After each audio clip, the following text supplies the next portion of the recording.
राजा चाय बागान में सस्पेंशन ऑफ वर्क्स, 750 श्रमिक परिवारों पर रोजी रोटी का संकट।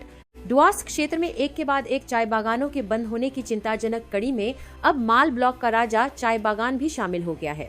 बुधवार देर रात बागान प्रबंधन ने अचानक आर्थिक नुकसान का हवाला देते हुए बागान गेट पर सस्पेंशन ऑफ वर्क्स का नोटिस टांग दिया।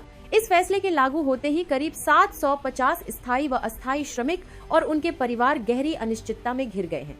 साल की शुरुआत में ही काम बंद होने से श्रमिक परिवारों की परेशानियां बढ़ गई हैं। श्रमिकों का कहना है कि बच्चों के स्कूल में दाखिले, किताब, कॉपी, यूनिफॉर्म जैसी बुनियादी जरूरतें अब सवालों के घेरे में हैं। कई परिवार पहले से ही कर्ज के बोझ तले दबे हैं। ऐसे में काम ठप होने से दैनिक भोजन तक की चिंता सताने लगी है। बागान प्रबंधन का दावा है कि लंबे समय से बागान घाटे में चल रहा था। उत्पादन लागत बढ़ गई है और चाय के दाम अपेक्षा के अनुरूप नहीं मिल रहे। इन्हीं कारणों से मजबूरी में काम बंद करना पड़ा। हालांकि श्रमिकों और श्रमिक संगठनों की तस्वीर इससे अलग है। श्रमिकों का आरोप है कि चाय पर्यटन के नाम पर बागान की लगभग 45 एकड़ जमीन को अन्य प्रोजेक्ट में इस्तेमाल करने की योजना चल रही है। इस प्रस्ताव का विरोध करने पर ही प्रबंधन ने जानबूझकर घाटे का बहाना बनाकर बागान बंद कर दिया। उनके अनुसार यहां आरोप के साथ ही बागान को प्रदान करने की तमान करते हैं कि कारी नहीं, साथ ही करने की योजना की पार्टी के साथ फैसला श्रमिक विरोधी और पूरी तरह योजनाबद्ध है। घटना को लेकर राज्य और केंद्र सरकार की भूमिका पर भी सवाल उठ रहे हैं। डुआर्स में लगातार चाय बागान बंद होने के बावजूद प्रभावी सरकारी हस्तक्षेप क्यों नहीं हो रहा, इसे लेकर श्रमिकों में भारी नाराजगी है। उनका कहना है कि यदि सरकार ने समय रहते सख्त कदम नहीं उठाए तो हालात और भी भयावह हो सकते हैं। श्रमिक संगठनों ने बताया कि जल्द ही पूरे मामले को लेकर एसडीओ कार्यालय में लिखित शिकायत दी जाएगी।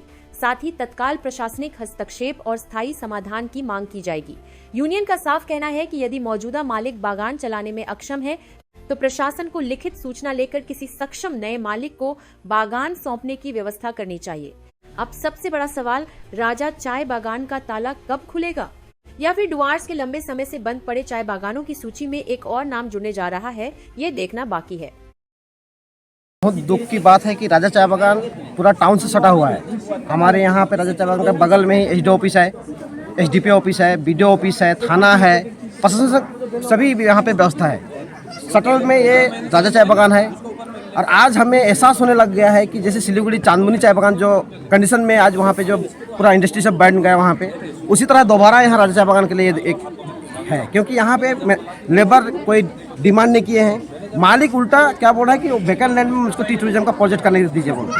तो ये पूरी चांदमुनी चाय बागान का ही उनका प्रोजेक्ट है, जिससे क्या होगा कि यहाँ राजा चाय बागान के वर्कर, चाहे वो आदिवासी हो या नेपाली हो, ये यहाँ से पलायन होंगे, इनको जमीन छीना जाएगा, यहाँ से कहाँ जाएंगे, इस तब का यहाँ बनाने का षड्यंत्र है। हम लोग इसको घोर विरोध करते हैं। हमारे यूनियन की ओर से हम लोगों ने पहले भी डीएम के माध्यम से हो या हम लोग सर्वे में सभी जगह हम लोग लेटर दिए थे कि जब वेकेंट लैंड है वहाँ प्लांटेशन कीजिए। प्लांटेशन जब आप करेंगे तो यहाँ का आमदनी होगा, कंपनी का फायदा होगा, तो कंपनी जब फायदा होगा तो लेबर को पेमेंट अच्छे से करेंगे, डेवलप होगा, टी गार्डन। लेकिन कभी भी ये काम नहीं किया, 10 साल से इसे वेकेंट करके रखा हुआ है। आज इसी कारण से आज देखिए दोस्त लेबर को देते हुए वो यहाँ से मैनेजर चला गया। मेन ही वेकेंट लैंड का टी टूरिज्म प्रॉपर्टी को लेके ही मतलब झमेला बागान यहाँ से भागा है। बिल्कुल, मैनेजमेंट ने वहाँ गार्डन वर्कर और वहाँ का यूनियन को बोले कि इस प्रस्ताव को आप लोग मान जाइए तब मैं बागान को चलाऊंगा, इस टाइप का वो मौखिक भाव से बात बोले। तो जब वो लोग नहीं माने तो आज बागान को छोड़ के मैनेजर चले गए। आपका नाम?